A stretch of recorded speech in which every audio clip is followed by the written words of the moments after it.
اور آج پاکستان کی تمام سیاسی جماعتیں حکومت کو نکال کر اس وقت بضد ہیں کہ اوورسیز پاکستانیوں کو اس کا حق نہیں دیا جانا چاہیے. اور اس کی بنیادی وجہ یہ ہے جو ہمیشہ احسن اقبال صاحب کی جو زبان ہے اور جس طرح وہ اوورسیز پاکستانیوں کے بارے میں سوچتے ہیں وہ یہ ہے کہ ہمیں کیا معلوم کہ پاکستان کے اندر کیا ہو رہا ہے، لہٰذا ان کو اس چیز کا حق نہیں دینا چاہیے. حالانکہ دنیا کی میں نے اس سے پہلے بھی بہت ساری ویڈیوز کی جس میں آپ کے سامنے ایگزامپلس رکھی.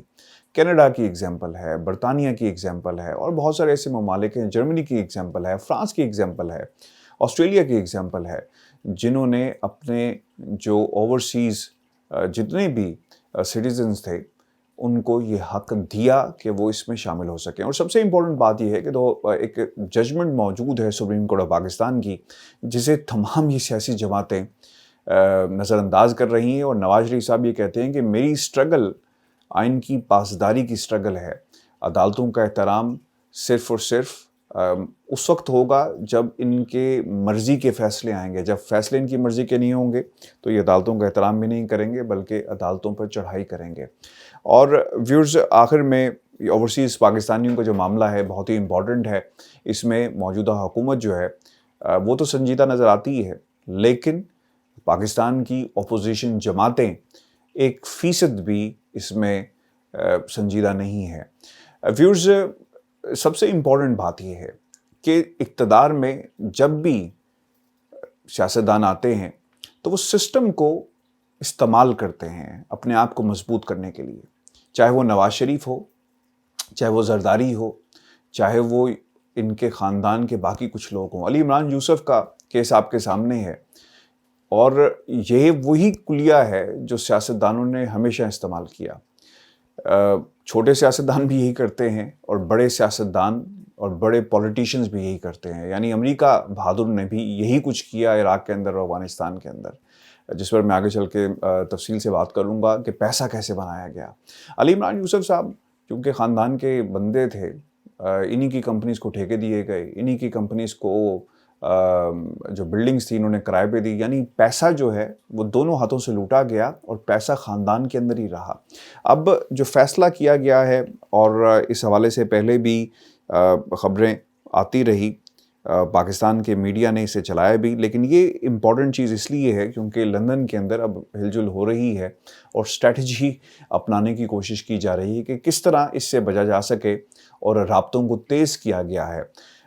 علی عمران یوسف صاف پانی ریفرنس میں اوبویسلی ان کے خلاف یہ ریفرنس ہے جس میں رابعہ عمران اور علی عمران کی جائیدادوں کی جو کرکی کی رپورٹ تھی، یعنی جو ضبط کیا گیا، وہ عدالت میں جمع کروائی گئی اور عدالت نے بنیادی وجہ یہ تھی کہ یہ عدالت میں پیش نہیں ہو رہے تھے، انہیں اشتہاری قرار دیا گیا. اور یہاں پر بڑے مزے سے لندن میں آپ کو یہ پھرتے ہوئے نظر آئیں گے اور بہت ساری ویڈیوز ان کی موجود بھی ہیں.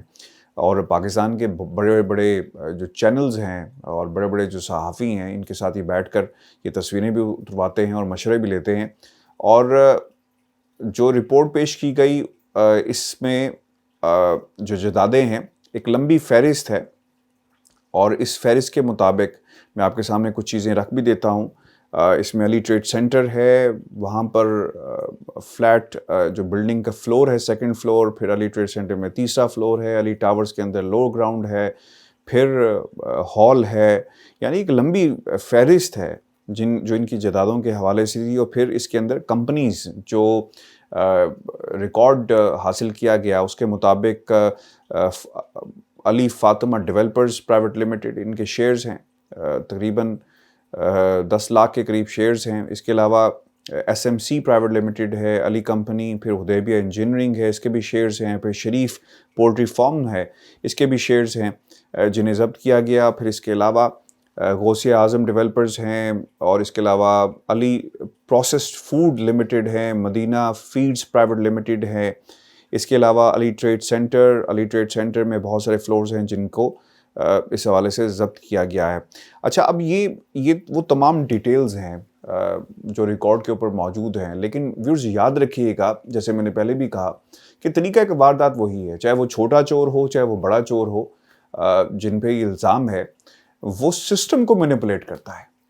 اور یہی کچھ ان سیاستدانوں نے تو پاکستان کے اندر کیا، یعنی اپنی کمپنیز کو فائدہ پہنچایا، اپنے خاندان کے لوگوں کو فائدہ پہنچایا، لیکن یہ کھیل بڑے لیول کے اوپر امریکہ نے بھی کیا۔ اب جو حقائق سامنے آ رہے ہیں بہت ہی خوفناک ہیں۔ امریکہ نے $5 ٹریلین عراق اور افغانستان کی جنگ میں خرچ کیا، اور ایک پیسہ بھی افغانستان میں یعنی اس کی بحالی کے لیے خرچ نہیں ہوا، اور اس کی بنیادی وجہ یہ تھی کہ پیسہ کسی طرح بنایا جائے، اور کچھ ڈیٹیلز میں آپ کے سامنے رکھ دیتا ہوں۔ اور 20 سالوں کے اندر اس پیسے کو وہاں پر خرچ کیا گیا، اور سب سے زیادہ اگر ہم یہ بات کہیں کہ اس کا فائدہ کس کو ہوا تو ڈیفنس انڈسٹری کو ہوا۔ ڈیفنس انڈسٹری میں پیسے لگائے گئے، خفیہ اکاؤنٹ سے لگائے گئے، اور وہاں پر بڑی بڑی کمیشنز جو ہیں وہ بنائی گئی ہیں۔ اچھا، اب سب سے امپورٹنٹ چیز یہ ہے کہ آپ نے افغانستان کے اندر فوجیں اترتی ہیں تو پرائیویٹ کانٹریکٹرز کو بھی ملٹری کو فیسیلیٹیٹ کرنے کے لیے وہاں پر اتارا گیا۔ یہ المیہ رہا افغانستان کے ساتھ۔ اور کانٹریکٹر کے ذمہ کیا تھا؟ یہ بہت ہی امپورٹنٹ ڈیٹیلز ہیں۔ یعنی آپ نے افغانستان کے اندر جو ٹرکس امریکی فوج چلاتی ہے یہ پرووائڈ کیے گئے، جہاز پرووائڈ کیے گئے، اور پھر فیول جو سب سے امپورٹنٹ چیز ہے کسی بھی جنگ کے اندر وہ مہیا کیا گیا، یہ کانٹریکٹر کے ذمہ ہے۔ پھر ہیلی کاپٹرز، بہت بڑی تعداد کے اندر ہیلی کاپٹرز وہاں پر پہنچائے گئے، شپس ہیں، ڈرونز ہیں، ویپنز ہیں، اور پھر یہ صرف نہیں ہے، یعنی آپ نے ایک بہت بڑی فوج افغانستان کے اندر اتار دی ہے تو پھر ان کی خوراک کا کون ذمہ اٹھائے گا؟ کیٹرنگ سروسز بھی اس میں شامل ہیں، پھر کنسٹرکشن اس میں شامل ہے، جہاں پہ ان کو رکھا جائے گا، جہاں پہ یہ رہیں گے، جو فیسلٹیز بنائی جائیں گی، اس کے لیے کانٹریکٹرز کو ہائر کیا گیا۔ پھر آئی ٹی ہے، پھر لاجسٹکس ہے، اور سب سے امپورٹنٹ بات ہے، اور یہ سب سے امپورٹنٹ اس لیے ہے اور یہ حیران کن ہے اس لیے کہ امریکہ کی فوج اگر ان کی تعداد مثال کے طور پہ 15,000 ہے تو کانٹریکٹرز یعنی ان کی تعداد 1,000 ہو سکتی تھی، 2,000 ہو سکتی تھی، اتنی ہی بڑی تعداد میں، یعنی امریکی فوجیوں سے بڑی تعداد میں 22,000 کے قریب کانٹریکٹرز افغانستان کے اندر موجود تھے۔ اور پھر 22,562 کی یہ فگر جو ہے یہ موجود ہے، ریکارڈ کے اوپر موجود ہے، جو امریکی فوجیوں سے بھی بہت زیادہ ہے۔ اچھا، اب اس میں سب سے امپورٹنٹ چیز یہ تھی کہ فنڈنگ کو کیسے لایا جائے۔ یاد رکھیے گا، جب بھی کبھی کسی ملک کے اندر کوئی ہنگامی صورتحال ہوتی ہے تو ایمرجنسی فنڈز ہوتے ہیں جس کا جس طرح مرضی آپ استعمال کریں، لیکن یہاں پر کیا ہوا کہ کانگریس نے ہنگامی فنڈنگ کو استعمال کیا۔ اور عام طور پر ہوتا یہ ہے کہ ہنگامی فنڈنگ کو اگر ملک کے اندر سیلاب کی سچویشن ہو، ملک کے اندر طوفان آ جائے، یا پھر کوئی قدرتی آفت سے نمٹنے کے لیے، تو اس پیسے کو اس طرح استعمال کیا جاتا ہے۔ لیکن یہاں پر کیا ہوا کہ کانگریس نے ایمرجنسی فنڈنگ کے نام پر یہ پیسے ریلیز کیے، اور پھر اسے افغانستان کے اندر انڈسٹری، جو ڈیفنس انڈسٹری تھی، جو کانٹریکٹرز تھے، جو فیسیلیٹیٹ کر رہے تھے امریکی فوج کو، اس کے لیے استعمال کیا گیا۔ اچھا، اب اس کے اندر سب سے امپورٹنٹ چیز یہ ہے کہ تمام تر جو انتظامی امور ہیں وہ پینٹاگون کے اندر چل رہے ہیں، اور کانٹریکٹرز کو کانٹریکٹ دینے کے لیے سب وہاں پہ مشنری کام کر رہی ہے۔ یعنی سیاستدان، پینٹاگون، جو بھی کانگریس مین ہے، وہ اگر فیسیلیٹیٹ کانٹریکٹرز کو کریں گے تو پھر کہیں نہ کہیں جا کر اس کا فائدہ کسی نہ کسی کو ہوگا اوبیسلی۔ اور پھر سب سے انٹرسٹنگ بات یہ تھی کہ بڈنگ پروسیس نہیں ہے۔ جس طرح نواز شریف صاحب اور شہباز شریف صاحب نے کہیں پہ کوئی نام و نشان ہی نہیں چھوڑا، اور بڈنگ کے پروسیس کو بھی کم سے کم رکھا، یعنی چاچے کو دے دیں، بیٹے کو دے دیں، بھتیجے کو دے دیں، اسی طرح کانٹریکٹس وہاں پر بھی اسی طرح دیے گئے، اور بڈنگ پروسیس کو بہت آسان بنایا گیا۔ اور سب سے امپورٹنٹ چیز یہ ہے کہ 10% جو فنڈنگ تھی اسے سائڈ پہ کیا گیا اور خفیہ اکاؤنٹس میں ڈال دیا گیا۔ یعنی کوئی یہی نہ پوچھ سکے بھائی جان یہ پیسہ کہاں سے آیا ہے اور کہاں جا رہا ہے۔ آپ کے پاس ایک کلا موجود ہے، ایک لیگل پروٹیکشن موجود ہے، اور اس کو استعمال اس طرح کیا گیا کہ 10% پیسے کو، فنڈنگ کو جو ریلیز کی گئی پینٹاگون کی جانب سے کانٹریکٹرز کی شکل میں اور باقی لوگوں کو جو دیا، اسے خفیہ اکاؤنٹس میں ڈال دیا گیا۔ اب آگے جو سب سے امپورٹنٹ چیز ہے کہ 2008 میں آپ کو یاد ہوگا کہ امریکہ میں ایک بہت ہی زبردست قسم کا ایک بحران آیا، معاشی بحران، اور اس دوران امریکہ نے بہت سارے اداروں کا پیسے پہ کٹوتی کی، اپنی جو اخراجات تھے انہیں کم کیا، لیکن افغانستان کے اندر جو کچھ ہو رہا تھا اسے کم نہیں کیا گیا. یہاں پر پیسہ اسی طرح استعمال کیا گیا، اسی طرح دیا گیا، اور فنڈنگ کا یہ جو لائف لائن تھی، اکنامک لائف لائن، یہ متاثر نہیں ہوئی 2008 کے جو معاشی بحران تھا اس کے باوجود. اور سب سے بڑا ظلم یہ تھا کہ پینٹاگون نے عراق اور افغانستان کی جنگ کی مد میں امریکی عوام کا پیسہ کہیں اور خرچ کیا. ویورز، یہ کچھ امریکہ بہادر افغانستان کے اندر کرتا رہا.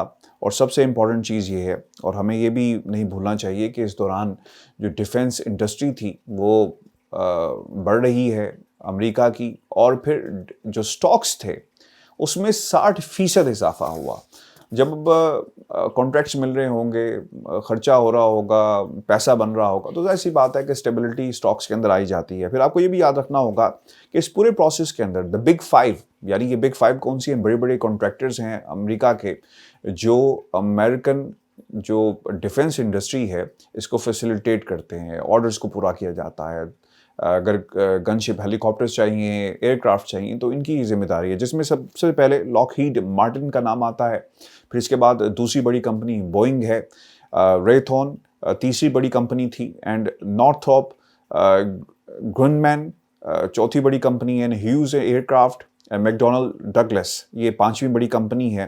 اور انہوں نے 480 بلین ان کے حصے میں آیا. یہ چھوٹی رقم نہیں ہے جو انہوں نے خرچ کی. اور پھر آپ کو یہ بتاتے چلیں کہ جتنی بھی سیلز انہوں نے کی ہیں ان میں سے 1% بھی افغانستان اور عراق میں جو اکوپمنٹ یوز کیا گیا اس کے لیے نہیں تھا. اچھا، عراق اور افغانستان کی جنگ امریکی کانٹریکٹرز کے لیے اگر یہ کہا جائے کہ ایک سونے کی چڑیا تھی، ایک ایسی مرغی تھی اور جس نے سونے کے انڈے دیے، تو یہ غلط نہیں ہوگا. آپ کو یہ بتاتے چلیں کہ لاک ہیڈ مارٹن نے بلیک ہاک ہیلی کاپٹرز یہ رسپانسبل تھے. بوئنگ جو ہے اس نے تقریباً ایئر کرافٹس اور لینڈ کامبیٹ وہیکلز جو ہیں یہ بڑی تعداد کے اندر امریکہ کو بنا کر دیے. پھر اس کے بعد ریتھون جو کمپنی ہے اس کی ذمہ داری یہ تھی کہ افغانستان کی ایئر فورس کو تیار کیا جائے، ان کی ٹریننگ کو بہتر بنایا جائے. تو انہوں نے جو افغانستان کی ایئر فورس ہے اسے تیار کیا. اس کے علاوہ نارتھروپ گرومن اور جنرل ڈائنامکس، ان کی ذمہ داری یہ تھی کہ انہوں نے الیکٹرانکس اور کمیونیکیشن کے آلات جو ہیں وہ امریکی فوج کو مہیا کریں. اس کے علاوہ بہت ساری دوسری کمپنیز بھی ہیں جنہوں نے چھوٹی مقدار میں جو چھوٹا اکوپمنٹ ہے اسے امریکی فوج کو بھیجا. اور سب سے جو امپورٹنٹ چیز تھی، اور یہ آپ کو حیرانگی بھی ہوگی سن کر، کہ پینٹاگون دنیا میں سب سے بڑا پرچیز کرنے والا کوئی ادارہ تھا جس نے تیل کو سب سے زیادہ خریدا. چونکہ تیل یہ خریدتے تھے اور افغانستان میں بھیج دیا جاتا تاکہ وہاں پر ان کے ٹینک چل سکیں، ان کی مشینری چل سکے. تو Pentagon was the highest buyer of oil in the world. اور یہ حیران کن جو ہے بات ہے، کیونکہ پیسہ جو ہے یہ بھی یاد رکھیے گا، یہ امریکی ٹیکس پیئر کا پیسہ نہیں تھا کہ پیسہ خرچ کیا گیا. یہ وہ پیسہ ہے جس کو قرضہ لے کر کانٹریکٹرز کو دیا گیا. اور یاد رکھیے گا کہ امریکہ کی عوام اپنی ساری عمر اب یہ قرضہ اتارے گی، اور ان کے حالات جو ہیں وہ اتنے جلدی جو ہیں وہ بہتر نہیں ہو پائیں گے. ایک اور جو امپورٹنٹ چیز ہے، 2.4 بلین پیسہ جو ہے وہ لابنگ کے اندر خرچ کیا گیا، یعنی ایک دنیا کا مزاج بنایا جائے. وار آن ٹیرر شروع ہوتی ہے افغانستان کے اندر، ایک نیریٹو بلڈ کیا جاتا ہے کہ افغانستان عراق کے اندر جو ہے کیمیائی ہتھیار ہیں. یہ وہی کیمیائی ہتھیار ہیں جس کے اوپر ٹونی بلیئر نے بھی معافی مانگی. یہ غلط تاثر دیا گیا اور پھر برطانیہ اس جنگ کا حصہ بن جاتا ہے. نیریٹو بلڈنگ آج کی دنیا میں بڑی امپورٹنٹ ہے. بھارت جو کچھ کر رہا ہے پاکستان کے حوالے سے، ایک جھوٹا پروپیگنڈا کہ پنجشیر کے اندر پاکستان کی مدد سے جو ہے وہ اٹیک کیا جا رہا ہے اور ہیلی کاپٹرز اور پتہ نہیں کیا کچھ موجود ہے. تو ایک دنیا کا نیریٹو بنایا جا رہا ہے. اس میں بہت جان ہے. جو میڈیا وار ہے، یہ اس سے بڑی جنگ جو ہے وہ کوئی گولی کی جنگ نہیں ہو سکتی، یا توپوں یا بندوقوں کی جنگ نہیں ہو سکتی. ایک نیریٹو بلڈنگ، اور اس کے بعد آپ بندوقیں لے کر پہنچ جائیں. تو امریکہ کے ساتھ جو کچھ بھی ہوا، 20 سال بندوقیں، ٹینک اور پتہ نہیں کیا کچھ افغانستان کے اندر رہا، لیکن وہ جنگ نہیں جیت سکے. لیکن اس سے پہلے جو جنگیں بنائی جاتی ہیں وہ میڈیا وار کے ذریعے بنائی جاتی ہیں، اور اتنا پیسہ افغانستان کے اندر، عراق کے اندر جھونکا گیا اس لیے کہ کسی طرح انڈسٹری کو بوم ملے گا، انڈسٹری یعنی ڈیفنس انڈسٹری بہتر ہوگی تو پیسہ بنے گا. اور یہ ایک ایسی جھوٹی جنگ تھی جو افغانستان کے اندر اور اس سے پہلے عراق کے اندر ہوئی، اور صرف وجہ جو تھی وہ یہ تھی کہ کسی طرح پیسہ بنایا جائے. ویورز، سیاستدان چھوٹا ہو، ملک چھوٹا ہو، حکومت چھوٹی ہو یا بڑی ہو، طریقہ کار صرف ایک ہے، طریقہ واردات صرف ایک ہے، وہ یہ ہے کہ کانٹریکٹس لیے جائیں اور پھر ان کانٹریکٹس کی بنیاد کے اوپر پیسہ کیسے بنانا ہے. اپنے کمنٹس ضرور بھیجیے گا. شاید بعض لوگوں کو میری اتنی ایکسٹریم ایگزامپلز جو ہیں پسند نہ آئیں، لیکن طریقہ کار یہی ہے. اپنے کمنٹس ضرور بھیجیے گا اس مدعے کے اوپر، تاکہ ہمارا یہ جو کنیکشن ہے وہ اسی طرح رہے. اور میں کوشش کروں گا کہ گائے بگائے آپ کو لندن کی جو اہم خبریں ہیں ہم آپ تک پہنچاتے رہیں، کیونکہ بعض لوگوں نے یہ بھی کہا کہ آپ جو کچھ لاہور میں ہو رہا ہوتا ہے اس پہ بھی بات کرتے ہیں، اور لندن میں نواز شریف کی بات کم از کم مت کیا کریں. دیکھیں، لندن میں نواز شریف صاحب جب بولیں گے، جب کوئی بھی یہاں پہ ایکٹیویٹی ہوگی، ہم ضرور آپ تک لے کر آئیں گے، کیونکہ اگر میں نہیں لے کے آؤں گا تو یقیناً پاکستان کا وہ میڈیا جو ان کے لیفٹ رائٹ پہ چلتا ہے یہ باتیں آپ تک نہیں پہنچائے گا. اجازت دیجیے، اللہ نے کے بعد.